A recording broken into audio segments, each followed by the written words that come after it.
David and I, like, we really love building like learning tools and personal growth tools. And when we first like started dabbling with AI, we were like, whoa, this is like a paradigm shift in what's like possible to solve so many of the problems that have existed in education or learning with AI. So we're very super like interested in the space, had already been building with it. AI was a game changer. And the specific idea just had enough initial validation to the point where like, this can be a really good starting point for us.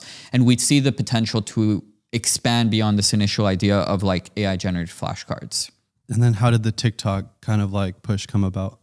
Yeah, so we launched the product shortly after the first like 100 users. We kind of like reached out to them on Twitter manually. Who were you reaching out to?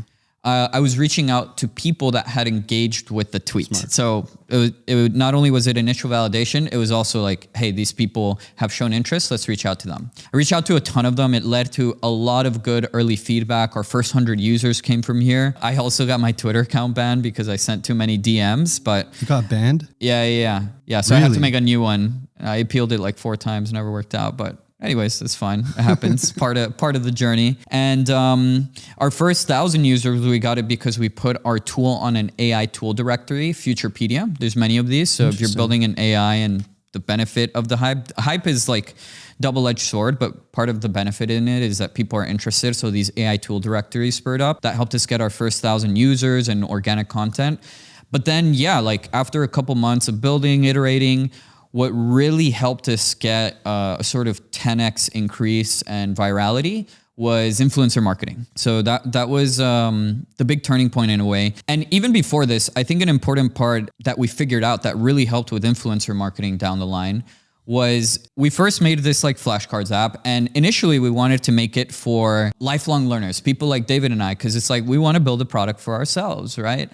But very quickly we started to realize like, oh wait, this is probably better for students. But, you know, we're like, but students may not always want to learn. And, you know, the school system's kind of broken. So it was kind of like an internal debate of whether we should focus on students or not.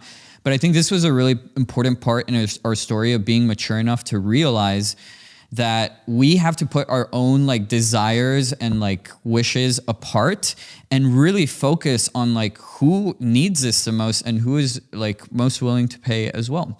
So we started generally with students, but in our onboarding, we asked, what type of student are you? Are you a high school, undergrad, master's, PhD, medical, law, or something else? And by knowing who our users were and how they engaged with the app and which converted from free to paid, we ended up noticing that medical students in specific were 7 times more likely to convert from free to paid than the average student.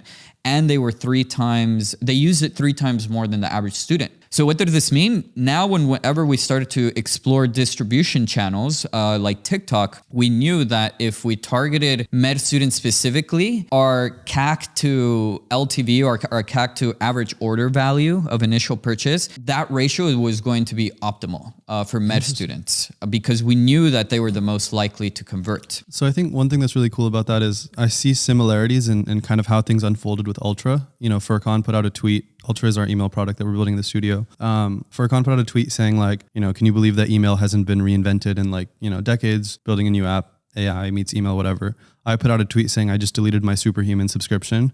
At that point, I did actually cancel my Superhuman subscription, but the app was barely usable. But I was like, okay, I'll cancel it. I'll go all in on Ultra.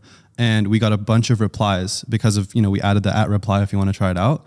And we did the same thing. We got like, I think something like, you know, 50 to 100 replies on the tweet. And we just went in and we manually DM'd everyone. And that's how we got our first 100 users. After that, it was a question of how can we dump in as many people into like the top of our funnel so that we can then look in post-hog and see, you know, these are the types of users that are most likely to convert from our landing page to the product to turning into a user that recurs on the second week or. Yeah, exactly. I think that's a good process. And I was thinking about this earlier today, like what are the sort of core steps that we've taken along the journey.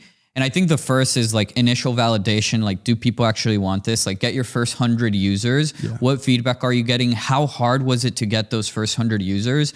The more friction, and actually one of the best pieces of advice we've gotten along our journey came from Hubert.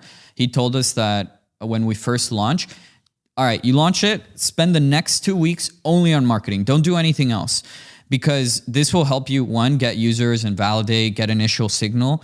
But also if you spend like 2 full weeks only on marketing and distribution and like no one's coming to the app or staying, you should probably try something else, right? Like if you spend so much effort on like marketing and nothing's really clicking, that's not good. But anyways, if you get past that initial first step of like the first 100 users, I think like the big next step there is, if it makes sense, like start to monetize, because one of the riskiest assumptions, one of the riskiest hypotheses, as I alluded to earlier, is are people willing to pay? If they are, how much and who is most willing to pay?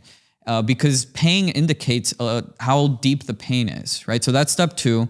And then I'd say the third next step is what you're mentioning here, is how do you get to a point where you have consistently healthy top of funnel, right? How do we get in 100, 500, or 1,000 new people into the door every day? Because if we have that, that is like the fundamental ground layer that you need to start experimenting like crazy. If you don't have enough top of funnel growth, then you won't have enough data to run experiments on your funnel, on viral growth loops, on retention, on all these things. Like, so you can't really make significant product improvements that make sense and are data driven until you have your top of funnel figured out.